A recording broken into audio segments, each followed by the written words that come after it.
Yeah. So good everyone. So we came back. We've moved to the very important session for CML. This session I chair with Professor Lim Sung Min. First, I will introduce Professor our speaker Annie Apley. She is from the hospital Hammersmith. Also, he did a lot of work for CML transplant. Recently, I think he leading the role for the revise the year-end recommendation for CML. Today, it's an honor to invite her to present involving strategies in CML care, remodeling goals with the 2025 year-end recommendation.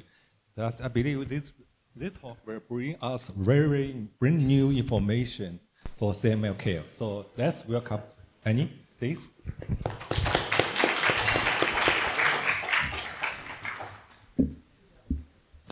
Thank you very much for that very kind welcome.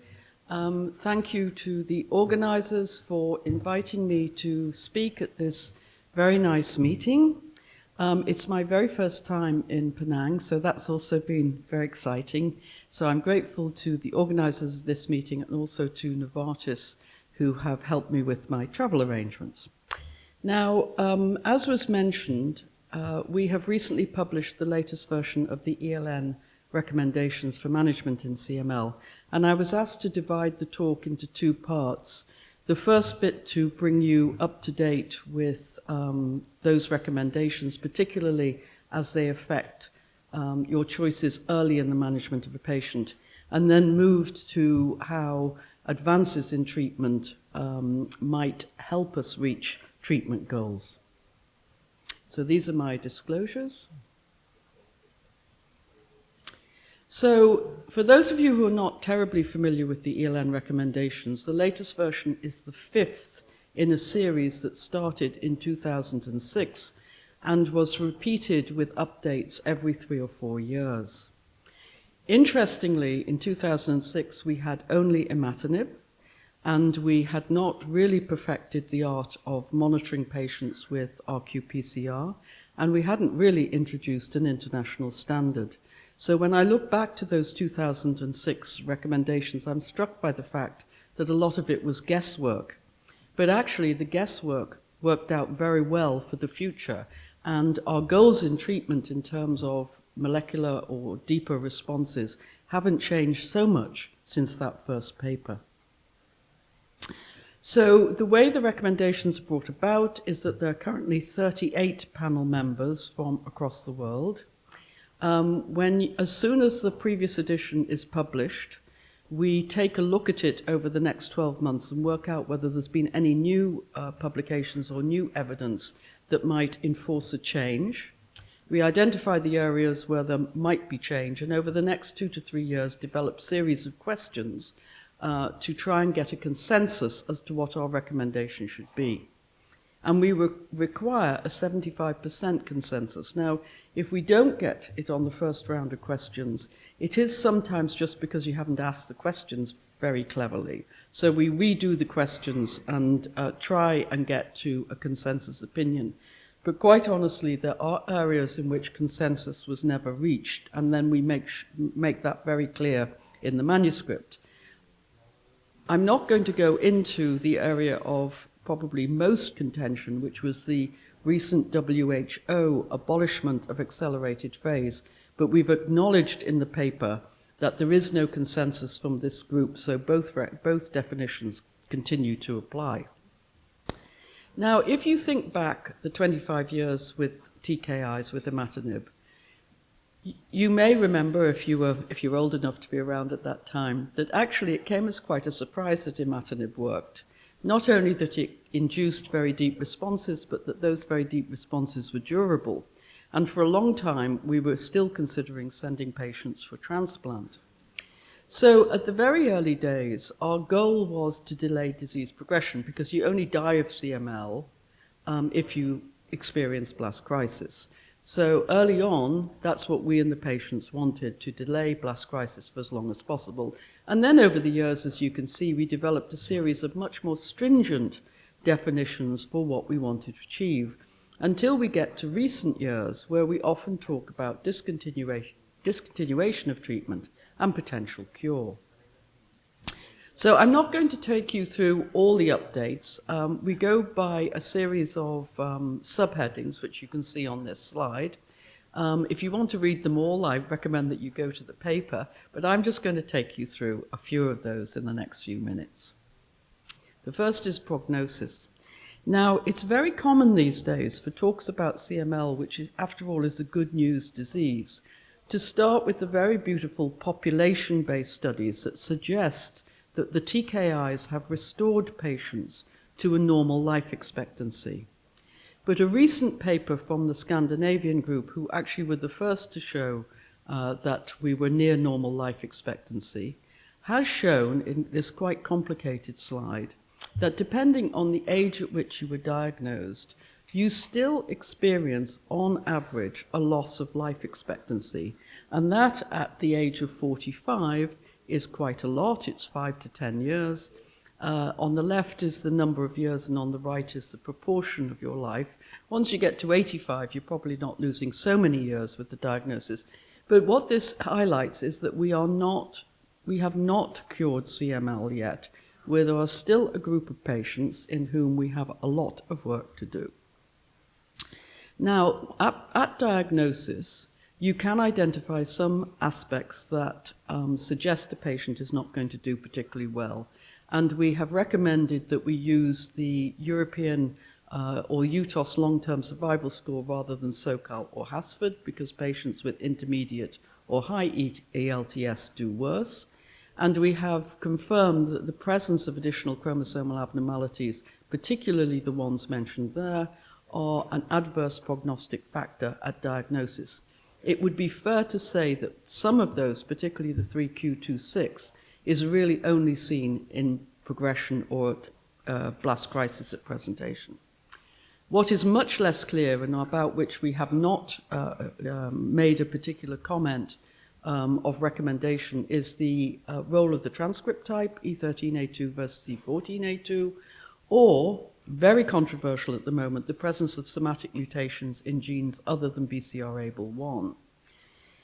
In particular, of course, ASXL1. We felt that at the moment this wasn't available to all patients around the world, so it's currently a research tool. And as I show you in the next slide, its possible impact on the depth of response and survival are not completely clear, and actually there's not very much you can do about it. So this is a slide from our colleagues in Adelaide in Australia, where they looked at the impact of ASXL1 or another somatic mutation in 315 patients from diagnosis. And you can see in red the ASXL1, in blue is somatic mutations other than ASXL1, and the black is no cancer variant. So mutations at diagnosis impact on the chance of getting a major molecular response. ASXL1 in particular is associated with a poorer failure-free survival, and ASXL1 in particular is associated with an increased risk of kinase domain mutations. And if I were to tell you that this 315 patients contained over 100 patients who received asciminib from diagnosis, you will see that even the most potent TKIs are not protecting you from this adverse feature. So at the moment it's a research tool. You haven't actually got a treatment that will do anything about it, but it's probably worth thinking about in some patients because they may come to early transplant. Monitoring response to treatment was another area of controversy. We have to keep reminding ourselves in the group meetings that actually what we're trying to do with a set of recommendations is to protect the patients. So whereas some members of the panel, and perhaps many of you sitting in the audience, would like recommendations that pushed patients to treatment-free remission, in actual fact what we're trying to do across the world is just identify patients who are at risk of disease progression and trying to protect them from that, but increasingly trying to get a treatment that is effective and improves quality of life. So the response milestones have changed a little. Probably the most impactful change is that we no longer talk about optimal and failure, and this was prompted by our patient population who did not like the concept of being told that they were failing treatment. The drug may have been failing, but we always abbreviate that to saying failing patients. So optimal has become favorable, in which treatment switch is probably unnecessary. The actual milestones are unchanged. Warning has remained identical, and a failure has become unfavorable. And instead of saying treatment switch is mandatory, we say that treatment switch is preferred. And what you will see is that we have added some text about patients who have PCRs between 1 and 10% at 12 months. And the reason for this is prompted initially by a paper from MD Anderson, but then a further analysis of the big German CML4 study, so over 1,500 patients. At that time, the randomization was different doses of imatinib plus or minus interferon or Ara-C.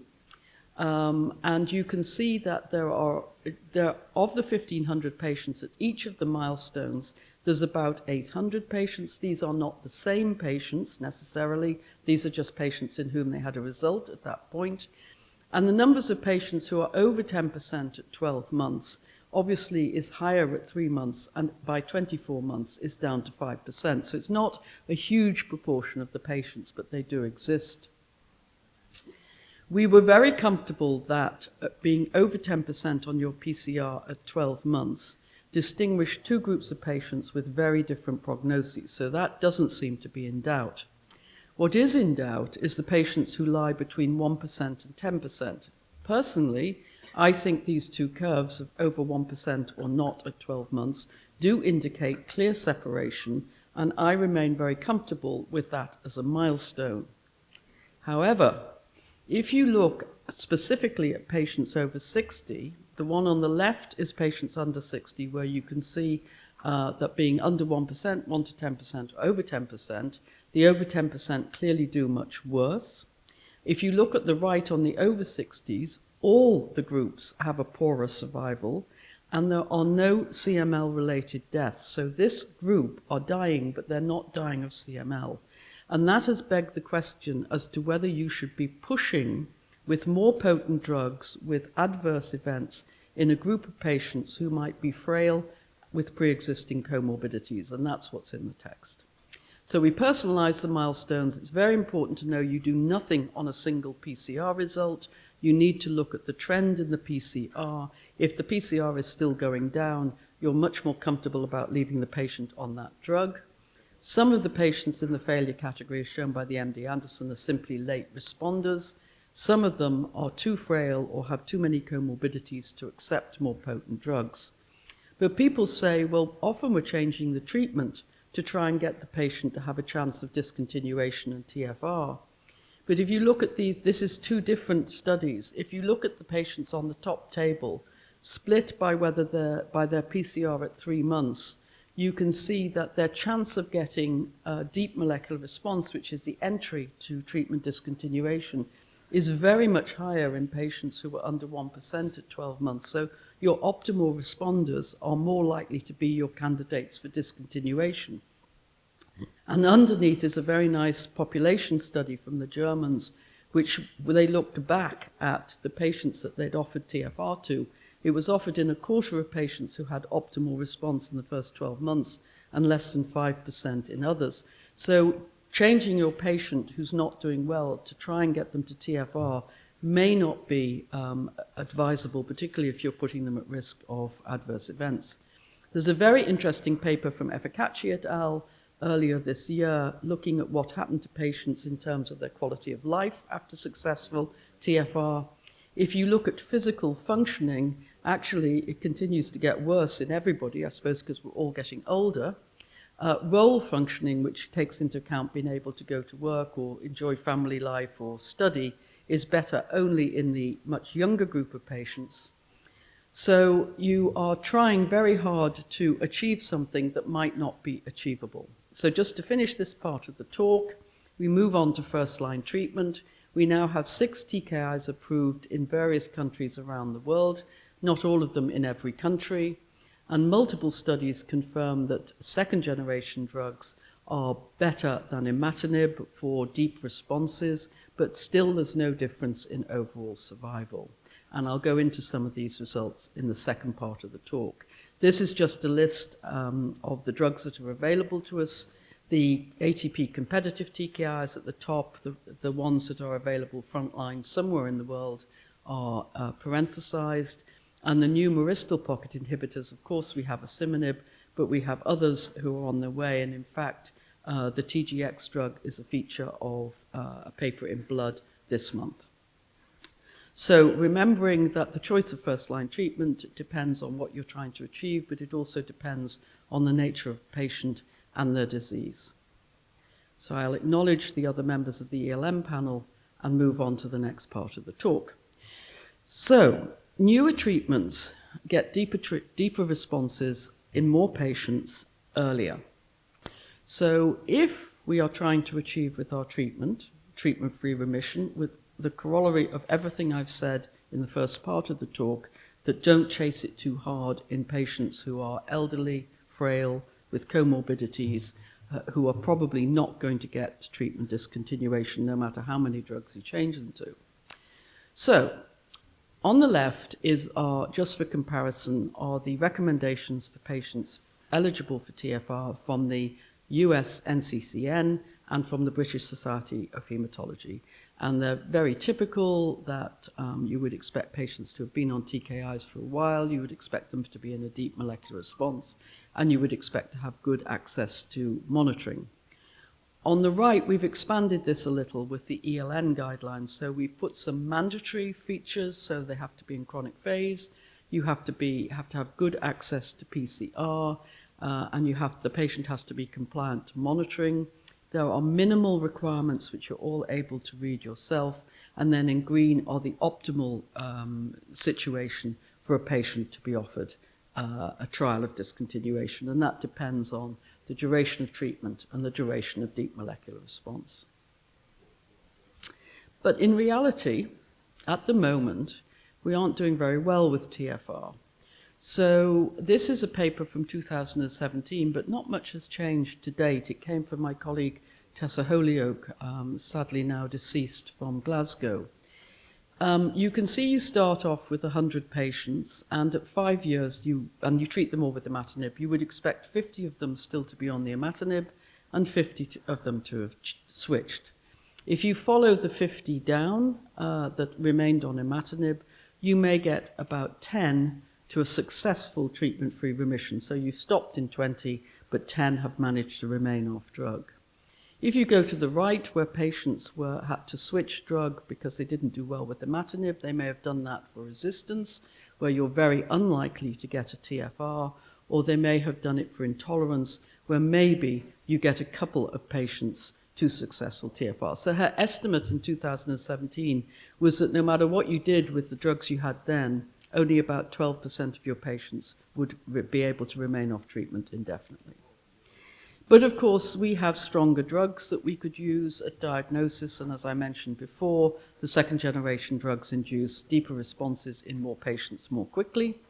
I'm going to run through the next 3 slides very quickly. So this is the old data from Decision, the randomized study of dasatinib in blue with imatinib in yellow, and this is the achievement of MMR, showing that dasatinib achieves this in more patients more rapidly than imatinib. These are the results, similar results, except I think MR, I can't see from here, but MMR and MR 4.5, I think. There were 2 doses of nilotinib in the NEST-ND study, so those lines are almost superimposed. Imatinib is in red. More patients get deeper responses more rapidly with the second-generation drug. And this is the randomized study, the before study of bosutinib, bosutinib in red, imatinib in grey, showing the same thing. You might be struck by the fact that the differences aren't as marked. Personally, I think bosutinib is just as strong a drug as nilotinib or dasatinib, but the message is very clear. Now, a number of people around the world have tried different strategies to try and get more patients to treatment-free remission. And I'm going to present a somewhat complicated study from the Germans, which has not yet been published, which is called the Tiger study. And this is the schematic of the study. Ignore the boxes in dashed lines at the top because they were a pilot protocol. But then you look at the bottom line. So patients were randomized to receive nilotinib alone or nilotinib plus pegylated interferon. And if you do some quick maths, it's about 700 patients randomized in this study. Then if they get to confirmed major molecular response, I think it's at 18 months, but maybe 24 months. Those on nilotinib remained on nilotinib. Those on the nilotinib plus interferon stopped nilotinib and just continued on interferon. And then if they remained in deep molecular response at some point in the future, they were allowed to discontinue. Now, this is an even more horrendous slide, and I apologize for that, but I don't really know how else you do it. And anyway, it's not my slide, so it's not my problem. But if you look at what happens to patients at the top, remember we started with 700 patients. By the time you get down to the bottom two red boxes, and below that to the patients who were offered a TFR chance, you are down to far, far fewer patients. If you can see, that's about, I think it's 197 and 159. So you've already lost almost half your patients from this study. And when you look at the curves that I'm going to show you next, you need to appreciate that you're looking at those curves in a subpopulation of patients. Now, these are the overall curves for the achievement of MMR, MR4 and MR4.5. The nilotinib plus interferon is in red, so maybe it does a little bit early on in a faster response, but in the end, the same proportion of patients achieve these deep responses. This is the probability of staying in major molecular response 12 months after discontinuation. So this is the very end of the study, right? So red is nilotinib plus interferon, blue is nilotinib alone. So you would look at that and you say, oh, I should start all my patients on interferon because they've got a better chance of discontinuing. But when you look at the next curve, it shows you that of the 159 patients who were eligible to discontinue, only 79 started the TFR phase because others had lost their MMR, one had gone into blast crisis, etc., etc. But it looks like something like 70 or 80% of the patients who got interferon are able to stop indefinitely, which is a fantastic result. But this is 80% of 79, so it's about 60 patients. And there were 350 in that first randomization to nilotinib. So it's about 10 or 15%. So it's unchanged despite, and the problem with this is that what you gained in anything in interferon, you lost very considerably in side effects such that patients discontinued the interferon much earlier. So the interferon side effects are on the right, and you can see quite a lot more red adverse events than you do with the nilotinib alone. But, of course, we now have this magic drug and the ones to follow, which are allosteric inhibitors, which means that they bind to the molecule at a point other than the active site. So these are molecules that bind in the myristal pocket and keep the molecule in the closed conformation. Oops, sorry, wrong way. And the first study I want to go through quickly, which you're probably very familiar with because it's well published and has been well presented, is the Ask the First study. It's quite a complicated study because the centers were asked before they entered that if your patient was not randomized to asciminib, what would you give them? So a number of centers elected for imatinib and other centers elected for second-generation drugs. So you will always see the results in three parts: asciminib versus everything, asciminib versus imatinib, or asciminib versus second-generation drugs. I think I'm stuck. Can you move on for me, do you think? Or?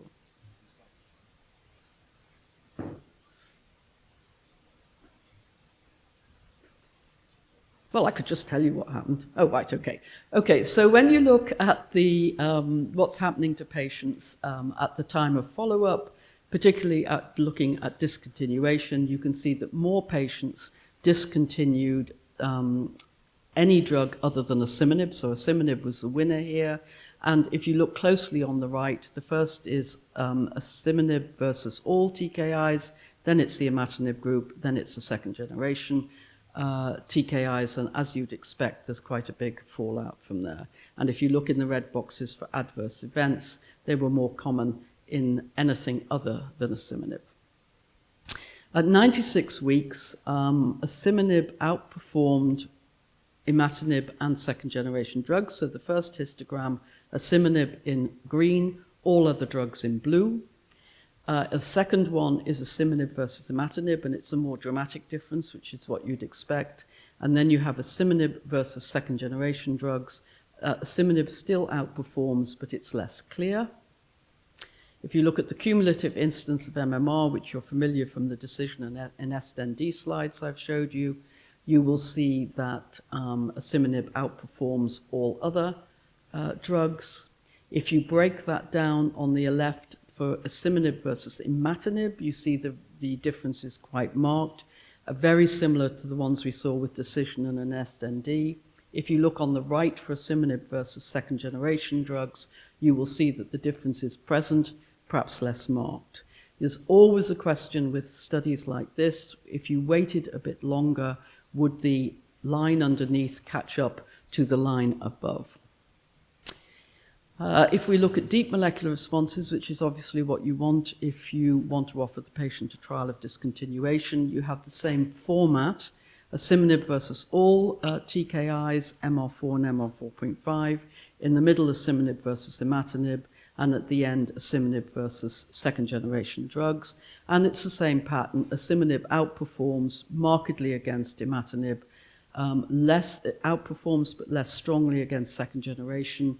MR4.5 is almost the same, but to be fair, it's only 2 years follow-up, and that's quite short to expect your patient to be an MR4.5. This is the cumulative incidence. This is asciminib versus all TKIs. And the next one is asciminib versus imatinib, MR4, MR4.5. I don't think there's any surprise there. And then you can see the problem with asciminib versus the second-generation drugs, that it's there for MR4, it's not quite there for MR4.5. But if we look at the safety and the tolerability of asciminib versus imatinib or second-generation drugs, on the on the left is all adverse events, and I can promise you there's no drug that doesn't give somebody an adverse event, so they're quite similar. Maybe asciminib's a bit less for more than grade 3. If you look at the adverse events leading to discontinuation, asciminib is a little better than the others. And if you look at the adverse events leading to dose adjustment or interruption, again, a little better. Now, these, if you like, particularly the histograms on the right, I think reflect one of the important differences between asciminib and the second-generation TKIs, because we know that the second-generation TKIs all have elements of adverse events that have forced all of us to discontinue our patients. So asciminib looks pretty good against the second-generation drugs here. These are two slides which show you precisely the sorts of side effects you're seeing. The darker shading is for grade 3 or above, the lighter shading for all events. There is an issue with myelosuppression with all the drugs, and then you can see that probably in terms of total side effects, asciminib in the green is a bit better than imatinib. And if you look again in asciminib versus the second-generation TKIs, you can see that all the histograms on the right-hand side are a little bit longer. But there is not a concern, but you just do have to be aware that myelosuppression occurs with all of them. One big issue, because of course asciminib's competitor is ponatinib, and ponatinib is a highly effective drug. In fact, it might be the most effective drug. but it's beset with problems with arterial thrombotic events. So there was a huge concern that asciminib may have similar problems. I mean, obviously asciminib works in a totally different way, so it's not necessarily logical that that would happen. But if you look at asciminib in green on the left, there were 4 arterial occlusive events, and 1 was more than grade 3. If you look at imatinib in the middle, there were none, and that's very typical of imatinib. It's led to this suggestion that imatinib protects against thrombosis. And if you look on the right, there were 3 events and 1 greater than grade 3. So no different between the asciminib and the second-generation drugs.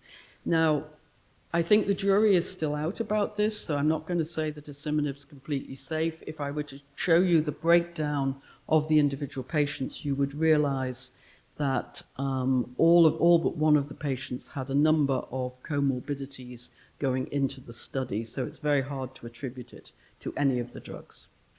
Then the more recent study, which is relatively short follow-up, is ASK for START, and this is an interesting study because it's a randomization of asciminib versus nilotinib, but the primary endpoint is not efficacy, it's tolerability.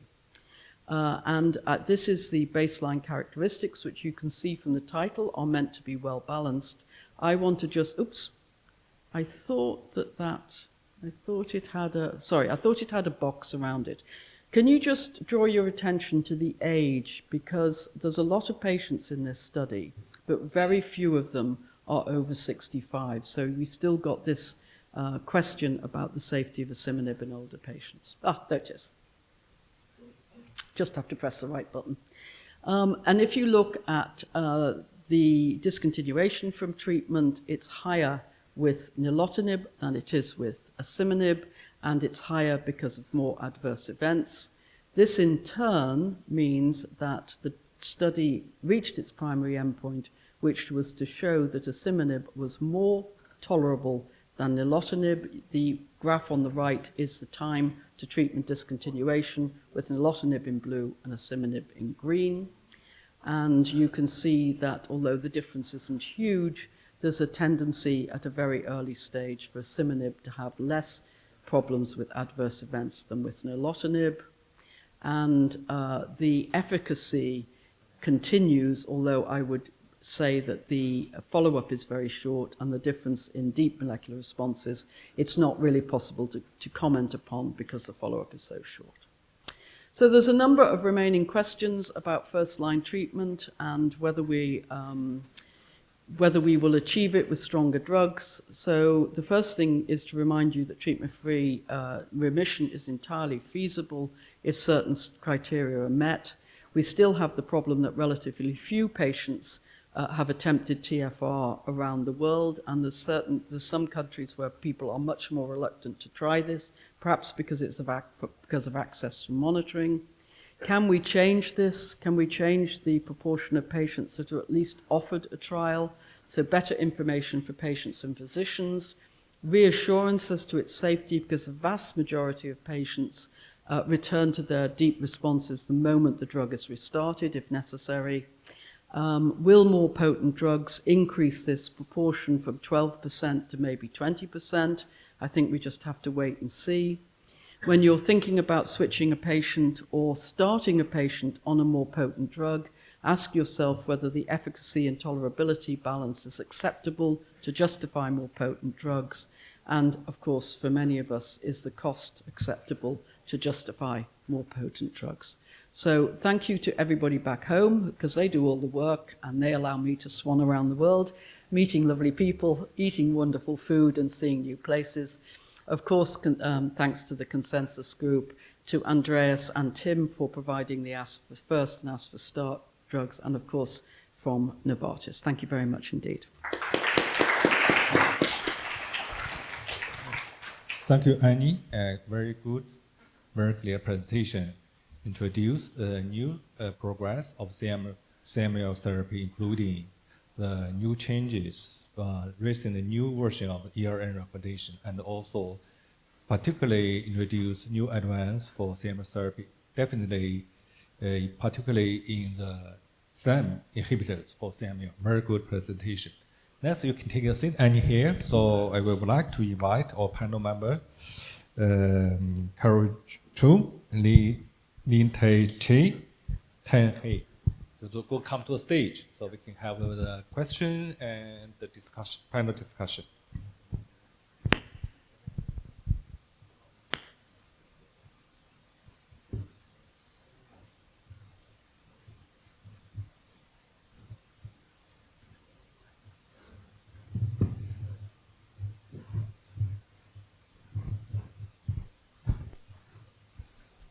Thank you. That's Ashish Vajil from Australia.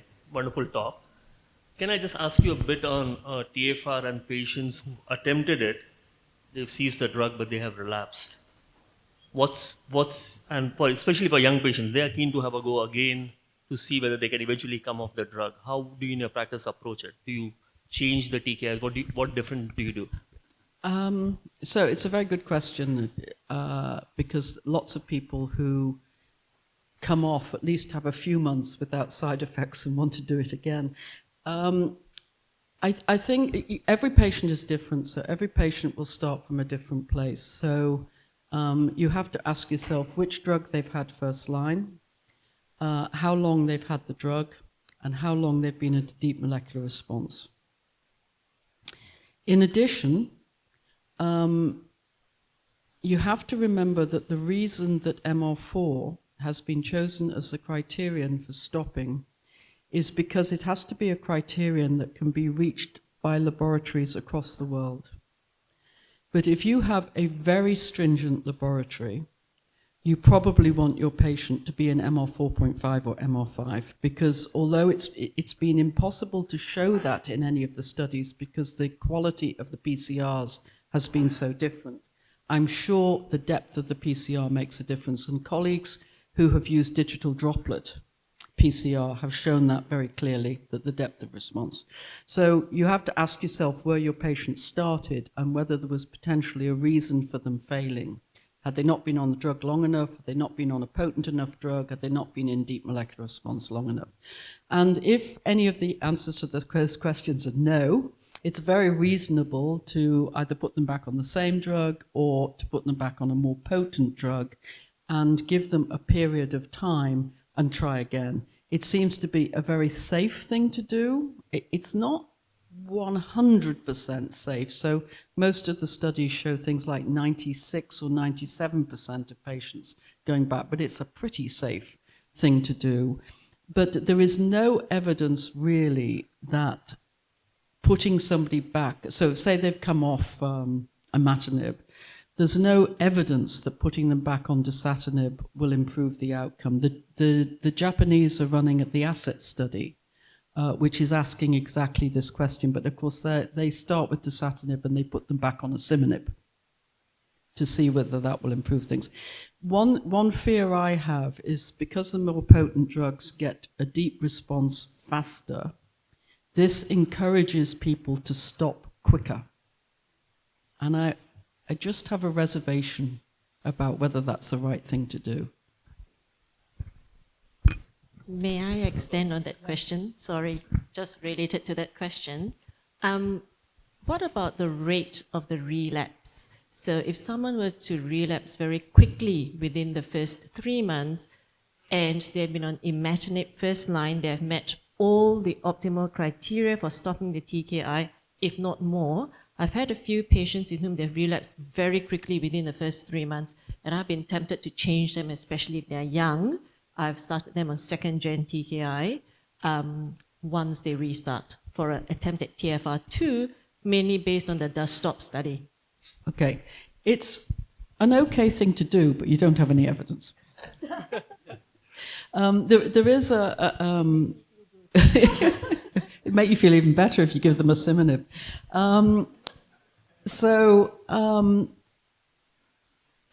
I just think for the patient who relapses very quickly, I just wonder if there's something in the biology of their disease that means they're not going to do well in the long term.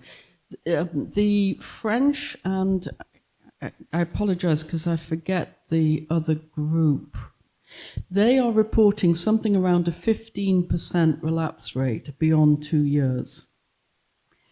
So that means that the patients really have to continue monitoring, even if it's only every 3 or 6 months, for a long time, because we don't know what's going to happen. And we've had patients relapse after transplant at 25 years, so we just don't know what's going to happen. But there is a suggestion that the biology is different, and potentially, even more important, the immunology is different between the early relapser and the late relapser. So I'm just continuing the thread. We saw the evidence that, let's say I have a young patient, and it's a true patient, was on nilotinib, MR 4.5 for 3 years, wanted to come off the treatment. Is there any minimum total duration of treatment that we have to consider? Because this patient, as you said, achieved MR 4.5 quite early. Within a year was on MR 4.5. Is there a total duration concept? Because within 6 months, as Leonard pointed out, the BCR bills were up. We were discussing back treatment. Of course, this time around, he self chose to go on dasatinib. He had done enough with the fasting and the food with nilotinib. So he chose dasatinib. That was a patient choice. But I was just thinking retrospectively, should I have just waited longer? Total duration of treatment, does it count? I mean, it's an excellent question, but it's almost impossible to answer on an individual patient basis. I mean, when you look at the rate of fall of the transcript levels, it seems to have 3 different slopes: a very fast slope, and then you get down to the bottom, and then it has a much more gradual slope, and then there's a suggestion that there's one below that of an even more gradual slope. So presumably you want your patients to be on that 3rd slope, right, before you stop. But how long it would take in any individual patient, I don't think we have any idea, right?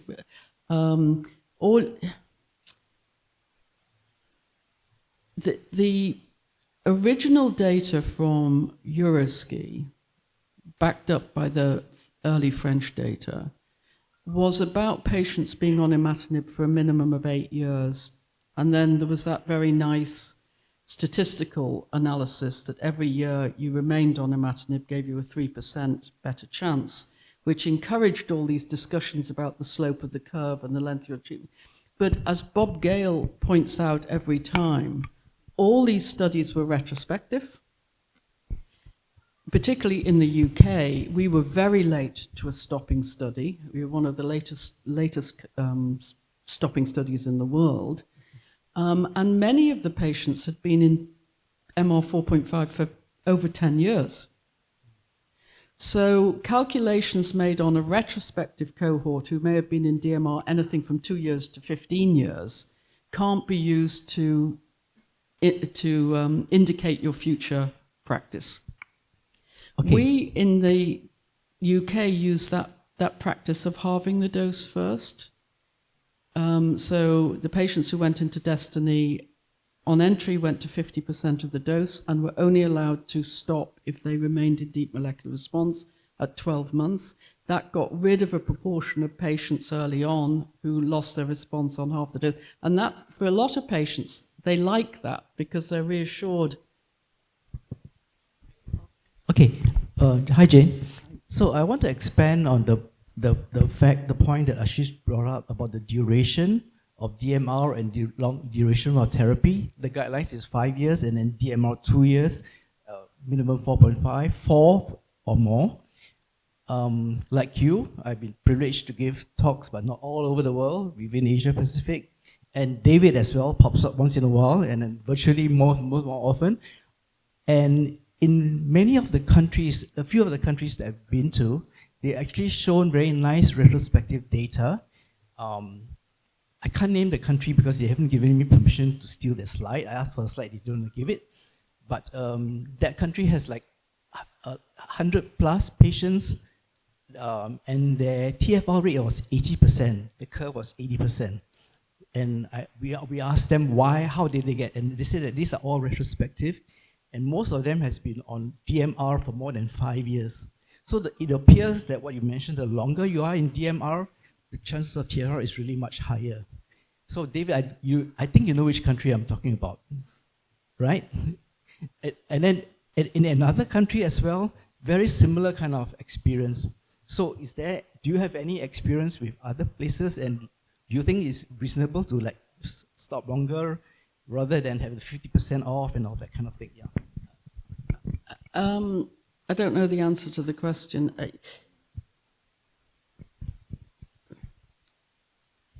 If your patient is destined to have a successful treatment-free remission, and you stop the drug a bit too quickly, presumably they are the ones that succeed on the second time around. Correct. So, I mean, I personally like them to be an MR 4.5 or better for about 3 years before I stop them, because I think that they are the ones most likely to succeed. But lots of patients want to stop earlier, either because of side effects or in younger women because they want to become pregnant. And then you find that actually a few of them are very successful and they didn't fit my predetermined criteria, but they do okay. So the only thing I can say is that most of them go back into remission if you restart. So if you want to take a chance, take a chance. So the corollary to that is the 5% that don't do well and might possibly even progress and even, heaven forbid, go into accelerated or blast crisis. There are very, very few cases around the world. And although we can tell the patient is a very small number, but it happens to you, then it's a real bummer. So that 5% is, yeah. So Yeah. so that is always the decision, how do you then decide? Well, it's interesting you say it's 5%. I don't know what the proportion is, because when people report their studies and they show the curves of patients returning to remission, you don't know how long each patient in that study has been back on drug. So if it took them 18 months or 2 years to get to MR4 the first time round, then maybe it's going to take them more than 6 months the second time round. So I don't know whether it would be 100% if you just waited. For the patient who relapses directly into blast crisis, and probably there are about 6 genuine reports of going from TFR to blast crisis, I don't think anything you do in terms of monitoring or drug will change that. And remember, we've seen that after bone marrow transplant as well, that patients who look like they're doing incredibly well bang into blast crisis. And also the very late relapses. That means those who have been TFR for a long time and after like many, many years, they suddenly pop up. Yeah, again, we just don't understand enough about the biology biology. and how to predict, that might be the immunology of that patient, right? Professor Appley, over the years, I have 2 patients that have what we call like a blip like that. Around month 7 or month 8 after TFR, there's a sudden increase, and it's more than 0.1. So we immediately restart the treatment. But at the same time, we also send a sample at the time of restarting. Surprisingly, both came back as negative or very, very low level. And both of them I continue to TFR. And one of it now is 10 years still in remission, but the other one at the 3rd year actually has relapsed. So right now I'm just wondering, at the time of restarting, do you still send a second sample? So in the recommendations, we have said that a second sample is not necessary. And that is usually because you have a sample a month or 2 months before that shows the start of the increase. So it's like I said in the talk about achieving remission, the opposite applies as well when you stop the drug. Never do anything on a single result. Look at the trend. The other thing, I don't know, there must be people in the audience who are intimately involved with the labs, with measuring minimal residual disease, but be very, very careful when you see a result like that, where suddenly there's been an increase, that it's not a poor quality sample. Because if you have fewer, whether you use Gus or Abel, if you have fewer control transcripts and you divide a very small number by a very big number, if that very big number suddenly goes low, so it goes from 100,000 to 10,000, you're going to get an artificially high PCR level. So really look at how that result was created before you act on it. Do you think based on the S for first study, is it enough to say that asciminib is now the most potent TKI that has the first line indication? Probably. It's also the most expensive. I was going to ask you, Jane, based on that question, because obviously the ask for first study was not powered to compare against second-gen TKI. I could say that the efficacy we could not see any difference, although there was trends that was better for asciminib. If there was a patient with no comorbidities, is there any patient you might select second-gen TKI over asciminib, and perhaps starting at a lower dose rather than the certainty of 100, for example? Well, I couldn't do it in the UK because we haven't got approval for first line. And unless the price comes down, we will never get approval for first line. So we're always starting in that patient a second generation drug. The joy of this disease is that actually it doesn't really matter what you start with, because when you get to 3 months, you will have a pretty good idea whether this patient is going to do well or badly, and then you can make your adjustments at that point. I think often when we talk about asciminib, we're given the title unmet needs. And I think one of the biggest unmet needs is to find a drug that's not only highly effective, but well tolerated. And if over the next few years we find that asciminib or one of the other myristyl pocket inhibitors, or even one of the newer ATP competitors such as Enliven, actually have a much lower side effect profile, that will probably drive our choice of first-line drug.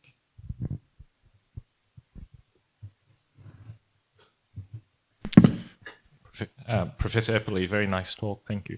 A follow on to Lynette's question. Whilst a lot of us feel very nostalgic towards imatinib, do you actually still think that there's a role now for a particular group of patients that you would particularly pick imatinib, thinking, and not even thinking about the access issue for asciminib? There is, of course, also good data for half-dose dasatinib to be used in vulnerable population groups. Yeah. So there's quite a lot in that actual question. Yes, I think there's still a role for imatinib. It's got the longest use. It's got the longest history of the safety profile. It's probably the safest you can use currently easily in older patients. And actually, across the world, it's still the most frequent first-line drug. So yes, there's still a role. And in many countries, it's very inexpensive because of the generic forms. At the moment in the UK, we would start older patients or those with comorbidities on imatinib. We wouldn't compromise the dose of imatinib at the beginning. We might come down later, but we would start them on 400. The data with respect to dasatinib and the ideal starting dose are interesting because that very well reported MD Anderson study, which started people at 50 and reported an equivalent or better outcome than 100, was not a randomized study compared to historical control. So there's always a question around that. But there's many studies around the world, much smaller studies. The Japanese, for instance, did that study of starting older patients on 20 milligrams with very good results, because dasatinib in the older patient is very commonly associated with a pleural effusion at some point, and then you have to stop it anyway. So if you start at 20 or 40, you might get away with less side effects and be able to continue it for longer. Thank you. To follow up on that question, so for an elderly with comorbidities, would you choose asciminib or imatinib, putting cost aside? And approval. if both are available. I think today, given that we've got 2 years follow-up on Ask for First, and we don't know the long-term outcome, I would still start them on imatinib and feel fairly comfortable about it. I would very much like to have asciminib as a second-line choice. And so I think like in David's group, they show that the presence of ASXL1, which you also touched on in your presentation, may be a high-risk feature. And in fact, in the ASCEND study, there could be some very strange phenomenon of having some sudden bladder crisis or loss of deep MR in these patients on asciminib. Would you be concerned about that? Or is there any particular patient group that you would rather not prescribing asciminib? Well, that's a good question, because that's the slide I left out, actually. So the group that should not have asciminib are the very small proportion of patients who do not have an A2 present in the starting in their disease. So lots of places are still not identifying the transcript at diagnosis, and as asciminib becomes used more frequently, it's going to be increasingly important to do that. It's probably way less than 1% of the patients, but it's still a group that aren't going to respond. In the ELN recommendations, it's a slide I left out, which is probably the wrong thing to do, is a slide indicating which drug you should use for which mutation. We're very careful not to say not to do something. So we present it in a positive way. So if you have this particular mutation, use this particular drug. And if you look at that table, actually the number of emerging mutations for asciminib is really quite marked. Now, whether it's different from the mutations that emerged on imatinib, I have no idea, but increasingly there are myristal pocket mutations that will prevent it working. But there's also some very typical kinase domain mutations like M244V or F359. Q252 has been published recently, suggesting that these patients are not going to do very well on asciminib. So that's important if you're using it second or subsequent line, to know the mutation spectrum. If I may ask a question. So for those young patients who have been on first-line TKI, but with chronic, long-standing, like grade 1 or 2 side effects that affect their daily activities, then it might impact on their adherence as well. So that if those a subset of patients that have lost deep molecular response, like occasionally go back to MMR, in those patients, would you consider like more tolerable TKI like asciminib? Would you consider switching to those who frequently lost deep molecular response but not yet at the unfavorable criteria? Okay, I don't understand why they would lose the response. Do you mean that they keep stopping the drug? Yes. Yeah, okay, right. So our strategy for many, many years in all patients with tolerability issues has been, once they are in at least major molecular remission, which is a very, very safe place to be, and you don't think they're candidates for TFR, just try reducing the dose.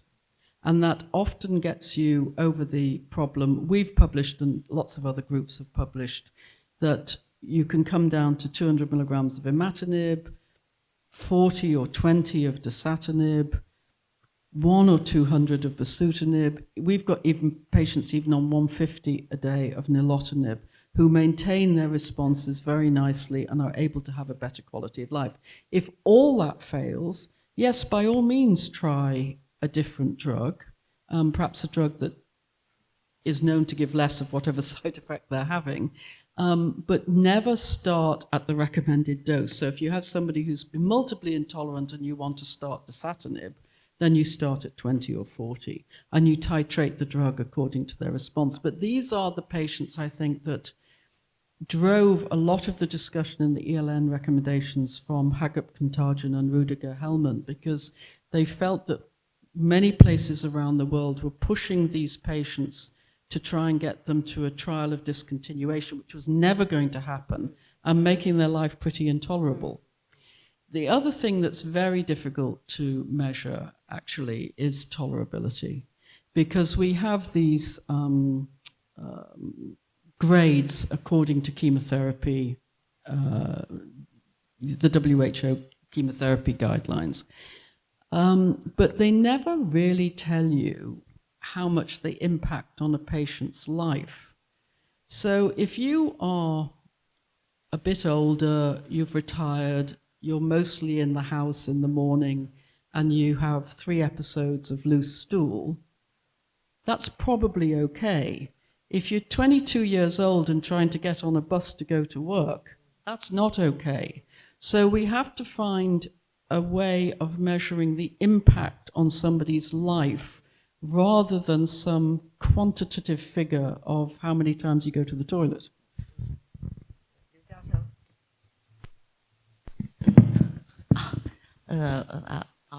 Professor John Apley, very nice lecture. I'm Bingchen from Tianjin, China. I have a question for the TFR. In the clinical management of TFR, some patients maybe respond to the TCAR treatment very slowly, and they spend very longer time to achieve the TFR criteria. But while some others will respond quickly and achieve the TFR criteria in a relatively short time. So do you think there have difference of the TFR success between these two groups? Thank you. Probably yes, but I don't know completely the answer to your question. The only, that slide I showed, the one where the chance of reaching MR4 was so much higher in patients who responded early, but it was still present in patients who hadn't responded early. So there will always be a few patients who are genuinely late responders, or perhaps early on have had to reduce the drug or stop the drug for a few weeks. So I never know where to put that group of patients. I never know really whether to call them unfavorable responders if in the first 3 months they've been off drug for 4 weeks. What does that mean? So all we can do with these studies is we can give statistical associations rather than what happens in the individual patient. So there will always be a patient who was a late responder who achieved fantastic TFR later on. But the German population study was interesting because it's probably less than 5% of those patients, right? Thank you.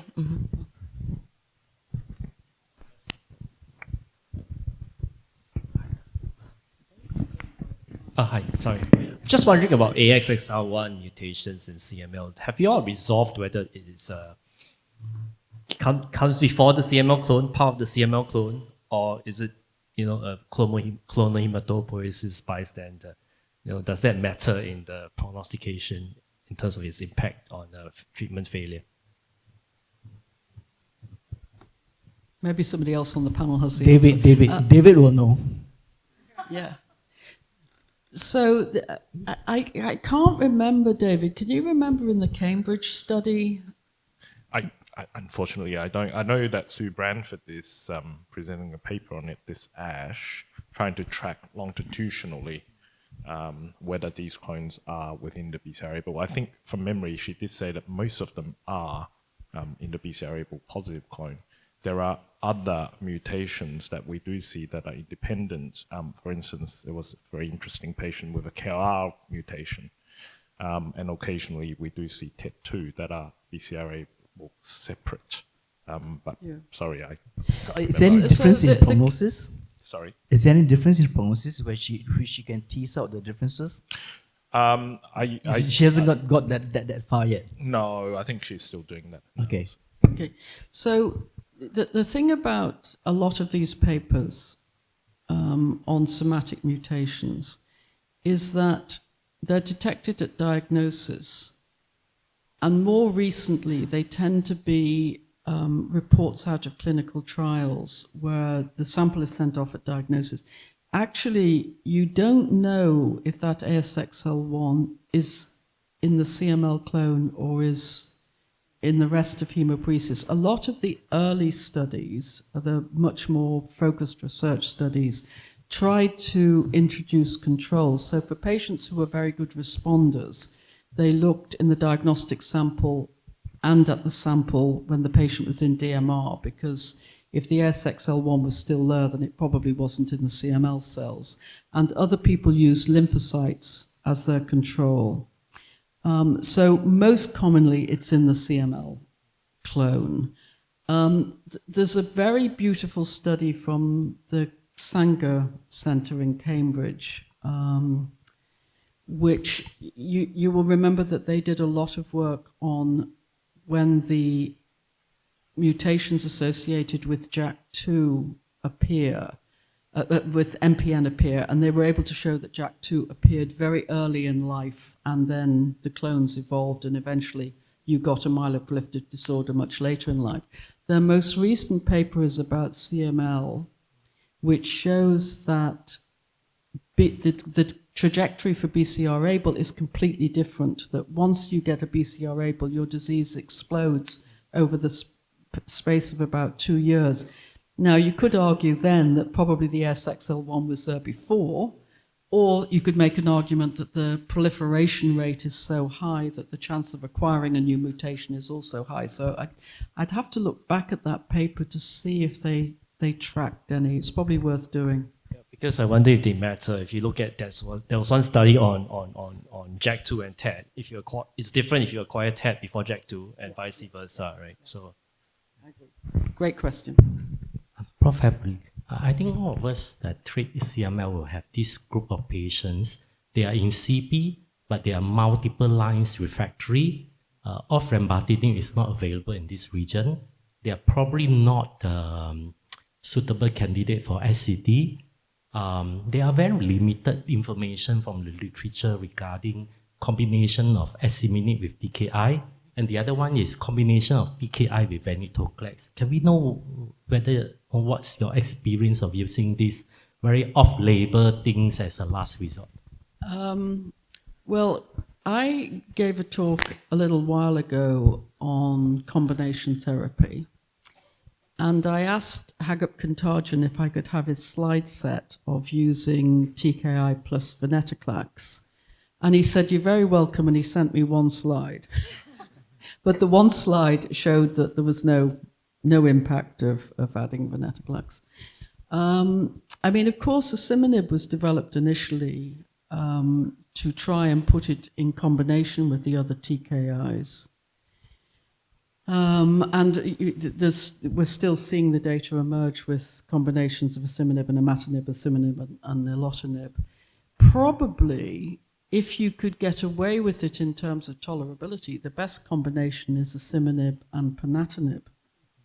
And this paper that's just appeared in Blood. Now, I have to tell you that I'm not addicted to reading the papers, the new papers when I wake up each morning, but actually I woke up this morning and there was that very nice monthly email that comes from Tim Hughes and the ICMLF. So if you're not tuned into this and you're interested in CML, I would sign up to this email, because every month he sends out which papers have been published in the last month, which saves you having to do a literature trawl through PubMed, so it's actually very useful. But one of the papers was about the TGX drug, the other myristil pocket inhibitor, so I had a quick look at it. It's an in vitro paper because it's just gone into phase 1 recently, but it was in vitro with ponatinib, and it looked very interesting as a combination. Whether you can give that combination for any length of time in a patient is a different matter. So for the combination data, the phase 1, the very long phase 1 study that we did with asciminib, we published, and probably dasatinib combines best, but we don't have ponatinib. David has, of course, their data that's been cooking in now, and then Andreas have their fascination study, which they've presented a little bit here and there. So there are data, but nothing randomized, and then you can sort of pick and choose and decide what's the best you can do, I guess. David, your excellent 2 studies frontline, but you have some preliminary data, right, on the combinations and so forth. Yeah. Thanks, Prof. Go and Prof. Eppley. I think as you've said, there's combination data from the phase 1 study and also the German fascination study, as you know. We ourselves in Australia have done a combination, have done upfront asciminib studies, and within each of these trials with built-in combination therapy for patients who failed the ELN goals. We have thought that we would try to get some results of combination for the more resistant patients. Unfortunately, we didn't actually get very many patients on the combination because luckily not very many patients fail upfront asciminib. So I think it's a double-edged sword. I think, as you have suggested, tolerability may be an issue, especially with regards to hematological toxicity. And our most recent trial is enrolling patients with AS601 and other mutations on combination therapy, and that data is yet to mature. So unfortunately, I haven't actually got very much data. We've got probably about 10, 15 patients on that more resistant cohort, and hopefully we can. Is it single arm? It is single arm because it's just in That's Australia too it's rare. too small. Yeah. The other thing that hasn't come up though is increasing the asciminib dose. I think we also built in a second stratum to increase the asciminib dose from 80 once a day to 80 twice a day. It is tolerable, but anecdotally, it doesn't seem to make much difference to the kinetics of the disease. I suspect blocking two sites is probably trying to block one site twice as hard. Yeah, I guess the area that we'd like more data in for increasing the dose is mutations other than kinase domain mutations other than T315I. So if you gave 200 BD to an F359 or a M244, would you overcome the issue? And it may not be overcomable, although I don't think that's a word, overcomable, just by the fact that the resistance is due to conformational changes. So increasing the dose may not make much difference. And I think some of our patients on the CML 13 study were talking about over time, their B-cell able actually fell as well. They were just a bit later to hit those deep molecular responses. So one is not sure whether if increase it to 80 BD, whether it actually had an effect, or over time, they would have reached that outcome anyway with a 40 BD dose. We don't have much time left, but can I just ask one last question? You have 4 minutes. Yeah, okay, I'll take the prerogative to ask. And this is a little bit not a very fair question to ask, but I'll ask it anyway.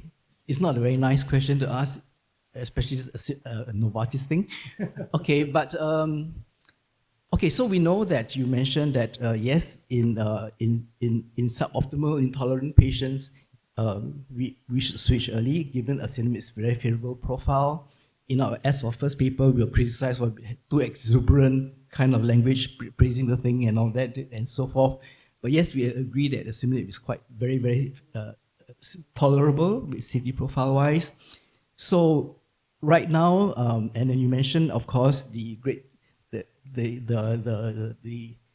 the intolerant, yes, but what about suboptimal and different grades, especially for imatinib? We should be more conscious of the fact that a lot of patients are suffering very low-grade toxicities and so forth, and when to switch, and we should switch earlier.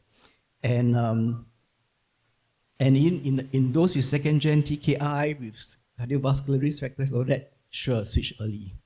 However, one of your German, the person that you acknowledge for your slides, has a little bit more provocative stance on that when he goes. So so in patients on second-gen TKI, because of all the cumulative occlusive vascular event risk, and we know the curve goes up for all the second-gen TKIs, he has said that in patients that have no chance of going to TFR, okay, no chance of going TFR, after 5 years or 3 or 4 years, even without any risk factors, he would switch them to asciminib. Would you agree with that assuming that cost is not a problem, He would switch them to asciminib. yes, just to avoid the cumulative toxicities of second-gen TKI. Yeah, he has said that on different platforms around in Asia Pac. So I haven't, if we're talking about the same person, I haven't heard him say that, but I'm just trying to get the picture. So people who are on second generation TKI, long term, and have no Long chance term. of going for TFR. so they're not in DMR. DMR, Yeah. But in reasonable control, MMR or on MMR, or and they have side effects. no side effects. No side effects. No side effects, He no, would no auto- cardiovascular risk Yeah, factors. well, He will switch them to a similar. I haven't heard him say that, but So Tanghin has heard him say that. Have you heard him say that? No. Okay. but it's not. Unreasonable. It's not an unreasonable thing to do, and I will admit that we don't use very much nilotinib, sorry, Novartis, in the UK, and haven't done for a long time. And it was prompted by the fact that our local first-line study was dasatinib versus imatinib, the SPIRIT study. So around the country, people were much more familiar with using dasatinib, people in smaller hospitals who don't have very many patients. So dasatinib became our favored first-line, second-generation drug. And then increasingly, particularly with younger patients, we were running into trouble with the BD dosing and the fasting, which, if you're talking about people's quality of life, that's pretty huge. I mean, if you take an antibiotic twice a day for a week, it's hard enough. Try taking it for the rest of your life and fasting for 3 hours either side. So we haven't used so much nilotinib, and when we have used it, if the patient is doing well and isn't a candidate for MMR, we've been bringing the dose down so that they're only on once daily or 200 milligrams once a day. But I have been looking at our patients who may only have been in their 40s when they started nilotinib, who are now well in their 50s, who maybe drink a little bit too much, who don't take enough exercise, and I have been thinking that really we may need to be Getting thinking on way, about smoking and then flipping the patient. Yeah. So I mean, I guess there's a lot to discuss here. Yeah. CML isn't dead yet. Yeah. Here. Yeah, I think thank you very much to Prof. Jane Napoli and all the panelist members for the very active discussion. I think we have to conclude this session and we have to move on to the next session. Thank you, everyone.